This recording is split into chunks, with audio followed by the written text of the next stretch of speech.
વિચારોના ચક્રોની શક્તિ.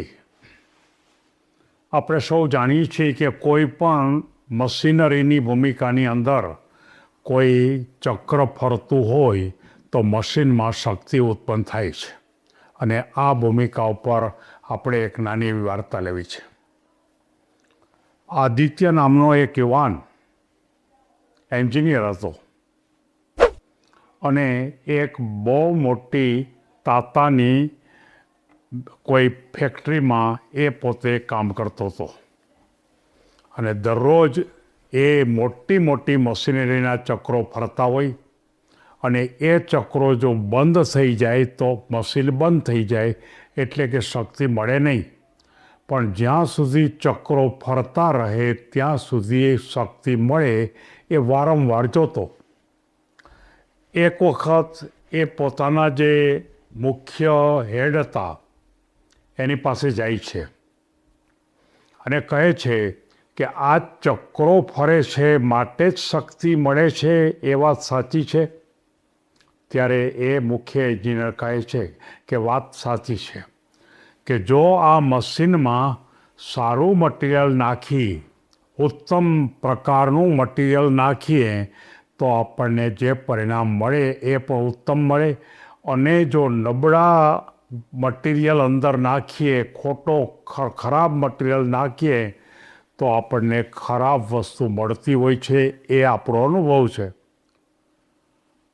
પેલો જે આદિત્ય હતો એના મનમાં તરત જ વિચાર થયો કે મારા મનમાં પણ કેટલાક વિચારો આવે છે, પણ એ વિચારોમાંથી મને શક્તિ કેમ મળતી નથી? તો એ વિચારોમાંથી મારે જો શક્તિ મેળવવી હોય તો એ વિચારોનું મારે પરિભ્રમણ કરાવવું પડે. એટલે કે મનની અંદર મારે એ વિચારોને ચક્રના ફોર્મમાં ફેરવવા પડે.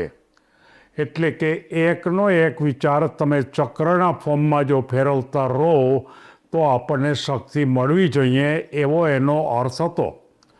આદિત્યએ ઘરે જઈ અને વિચાર કર્યો કે હું પણ વિચાર કરું, મારા વિચાર તો સારા છે, હું ઉત્તમ વિચાર કરું છું, મારે જીવનમાં આગળ વધવું છે, મારે ખૂબ તાકાતવાળું થવું છે, મારે મહાન બનવું છે, અને આવા જ વિચારો છે.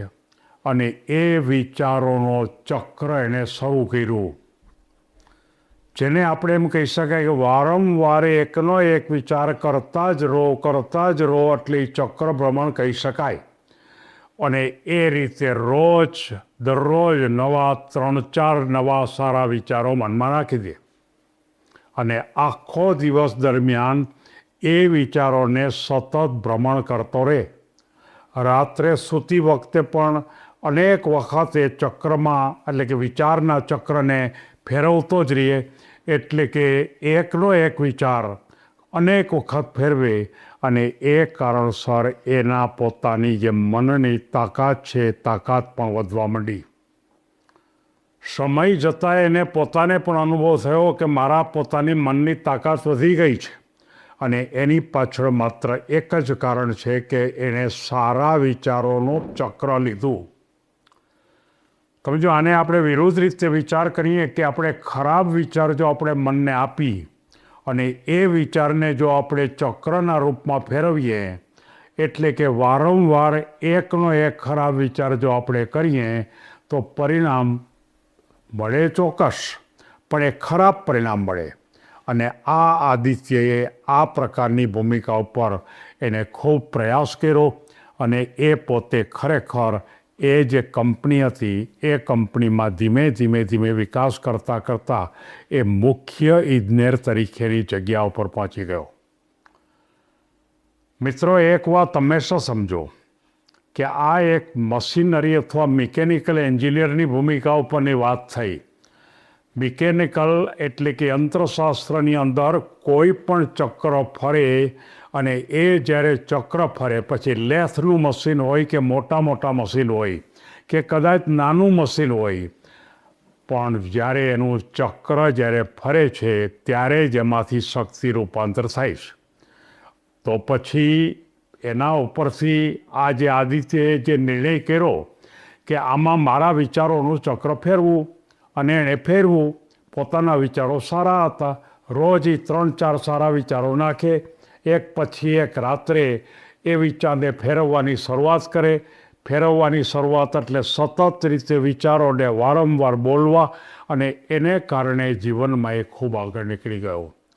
મારે આ વાર્તાની ભૂમિકા ઉપર સૌ યુવાનોને બતાવવું છે કે જો તમે તમારા મનમાં રોજ 2 કે 3 સારા વિચાર નાખો અને એ વિચારને ચક્રની જેમ ફેરવો, એટલે કે વારંવાર બોલો, અનેક વખત બોલો, અને એ બોલતા બોલતા એટલે તમારો વિચાર ચક્રમાં ફરવા માંડ્યો, અને એ ચક્રમાં ફરવા માંડ્યો એટલે તમારો જે વિચાર છે એ વિચાર શક્તિમાં રૂપાંતર થઈ જશે. કેટલી મજાની વાત છે. પણ આપણને ખબર છે કે કોઈક વખતે આપણા પાસે ખરાબ વિચાર જો આવી જશે અને જો એનો ચક્રમાં ફેરવવાનો પ્રયત્ન કરશું તો આપણું પરિણામ ખરાબ આવશે.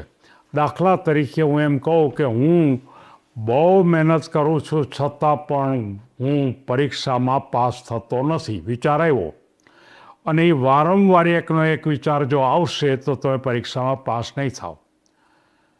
મારે વ્યવસાયમાં ખૂબ આગળ વધવું છે, પણ મને વ્યવસાયમાં આગળ વધી શકતો નથી, અને આગળ વધી શકતો નથી એ ચક્રમાં રૂપાંતર થશે, ફરવામાં રૂપાંતર થશે, એટલે તમે આગળ વધી શકશો નહીં.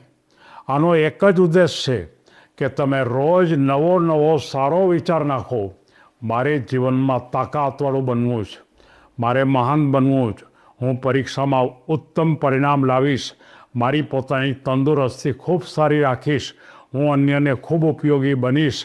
આવા વિચારને ચક્રમાં ફેરવવાની શરૂઆત કરો, અનેક વખત બોલો, અને આખરે તમારા એ વિચાર છે એ શક્તિમાં રૂપાંતર થશે, અને એ શક્તિનો ઉપયોગ કરી જીવનમાં તમે ખૂબ ઊંચાઈ ઉપર પહોંચશો. એમ આ વાર્તા આપણને સૌને કહે છે. સૌને ધન્યવાદ.